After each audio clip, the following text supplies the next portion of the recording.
What's going on, everybody? Fearless Beatz here, and today we're looking at the ultimate melody hacking plugin, Scalar 2. Let's jump right into this.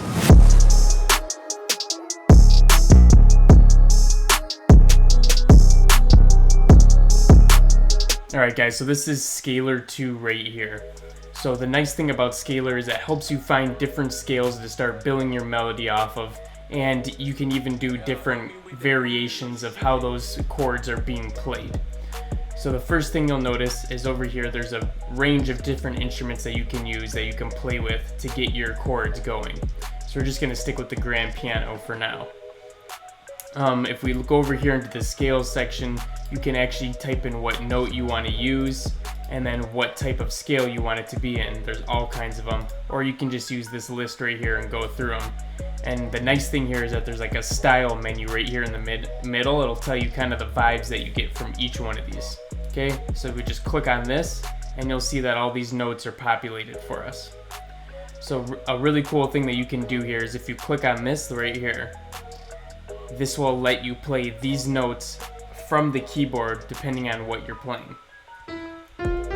And one thing to note here is that it will only play within these notes, okay? So right now the chords that I'm playing are too high, so I need to go down an octave really quick.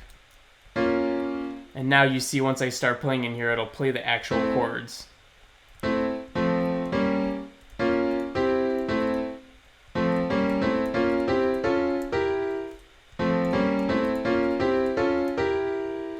So C corresponds to F, G is B, and so on. So you can get a cool variation by doing that. So once you find what notes you like and you're playing, you can actually turn that into a MIDI and then put that into your DAW. So what you would do is you press the MIDI capture right here, start playing your notes.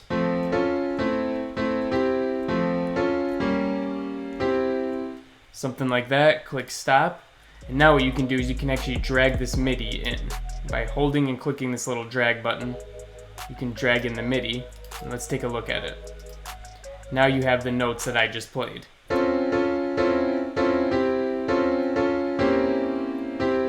Another cool thing you can do is you can just play around with these by clicking around. And you can just set them down here in your pattern, so you can be like, okay, I like this note, I want to use this one, and I want to use this one as well. And another way you could do it is you would clear it if you've already done it once. You just press that clear button and we can capture it again and press this play button. And then when you're done, hit stop again, and we're going to drag this in one more time. And now we have those notes lined up nicely for us. Alright, so let's look at some other cool things you can do. So you can actually go through here and you can decide if maybe you want to use all the sevenths, you got all those 9ths, 11ths, 13ths, all that good stuff, or you can just stick with the main triads to build your pattern down here. You have all your different voicing options and things like that. It'll just give you some more choices. You have your variations. So if we go up here, there's some cool things that we can do. So there's this perform mode right here. And it lets you do performances, phrases, and rhythms. So let's just go through one of each of these categories. So in the performances, if we hold down one of the chords,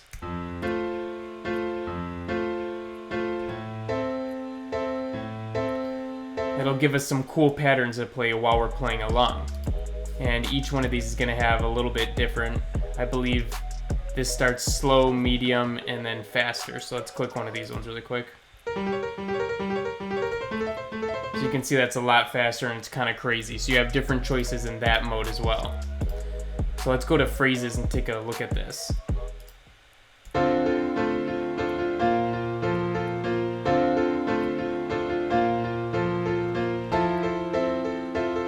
So you can get some really cool ideas just by using the phrases as well. And rhythms.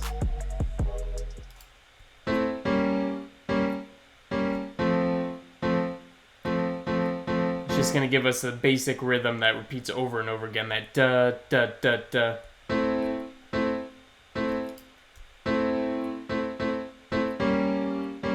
So all the different options in here are going to give you different things. So you can see how you can start to build out your idea from this super quickly. Also, we have different options here if you want to do arpeggio or strumming. The strumming is obviously just going to strum the notes so they're a little bit off grid, so it sounds way better.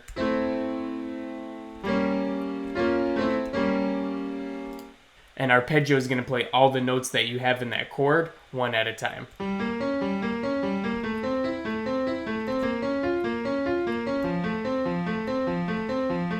This keys lock thing here is pretty cool. You can lock it.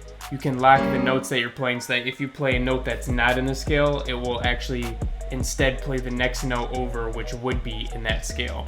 And there's a couple different choices you have here for locking your keys in. You have different choices for voicing groups if you want to just stay within the dynamic of what you have, or if you want to go up a couple octaves and do different groupings and things like that in here.